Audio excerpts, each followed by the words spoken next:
The U.S. is the world's largest consumer of cocaine, heroin, and marijuana, and drug cartels in Mexico are meeting most of that demand. They produce and ship illegal substances into the American market. But as Mexico's government takes on those gangs, the rising violence has left thousands dead and communities shattered. CCTV's Franc Contreras takes us to one such town that up until a few weeks ago was peaceful. The fields of Pilcaya, Mexico. Families have been raising their children and making their living off the land here for generations. For the most part, theirs have been peaceful lives.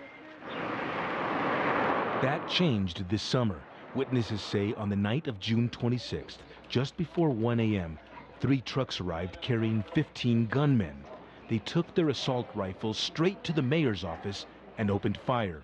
Municipal police shot back, killing one of the gunmen. The odd thing is that the commando was shooting at the mayor's office in the middle of the night. Luckily, no one was around, but their attack appears to be a sort of deadly warning. Days after that incident, a municipal police officer was dragged from his home.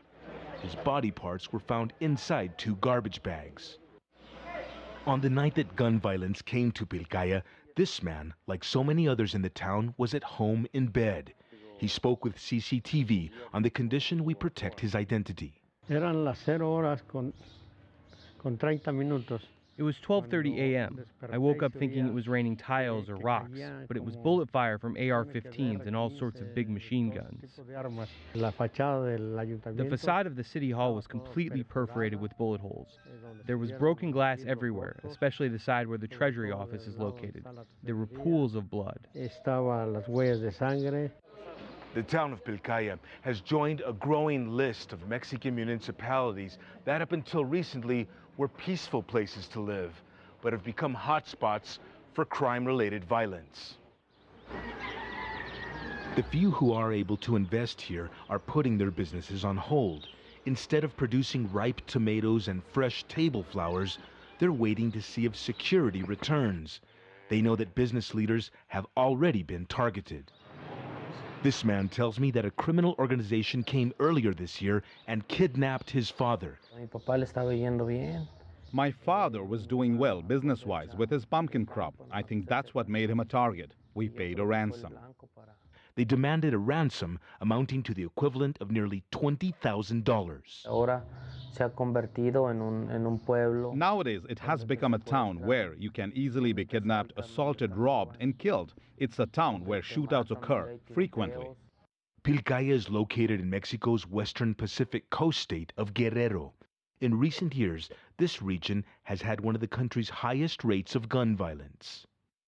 In the last 4 years, it's taken the lives of at least 3 mayors in this part of Guerrero state alone. Christopher Salvador Vergara was the mayor of the tourist town of Iztapan de la Sal. Armed men murdered him while he was driving toward Pilcaya. Abel Uribe Landa was the mayor of the neighboring town of Tetipac. He was kidnapped from his home at night. His dead body turned up days later, hands tied behind the victim's back. The corpse of Jose Nava Altamirano, mayor of a town called Sacalpan, was found with signs he was beaten to death. One public servant with supposed connections to La Familia crime group was accused of murdering him, but never arrested. Mexico has been fighting drug traffickers on and off since the 1970s, when U.S. President Richard Nixon declared a war on drugs in Latin America.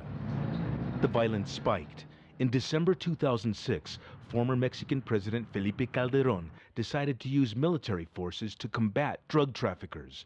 The troops found themselves doing the job of local, state, and federal police, who were often considered to be corrupt.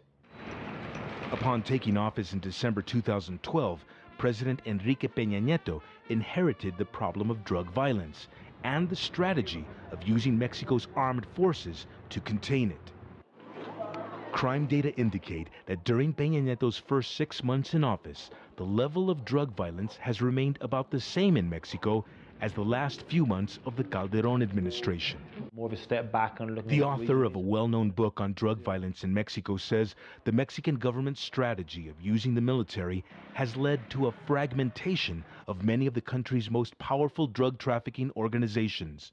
Some of Mexico's most notorious criminals now lead these smaller groups. Now, often it's the people who were in charge of the violence, the murder, the assassins, who took over these new fragmented groups, because they were the ones with the guns and with the murderers. So what can be done to really stop this violence?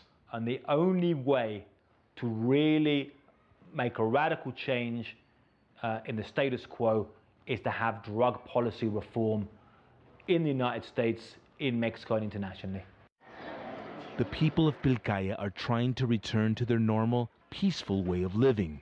But many now fear that once the security forces leave, armed men might return and begin extorting them too. They know that's been the case in many other cities, towns, and villages across Mexico. Franc Contreras, CCTV, Pilcaya, Mexico.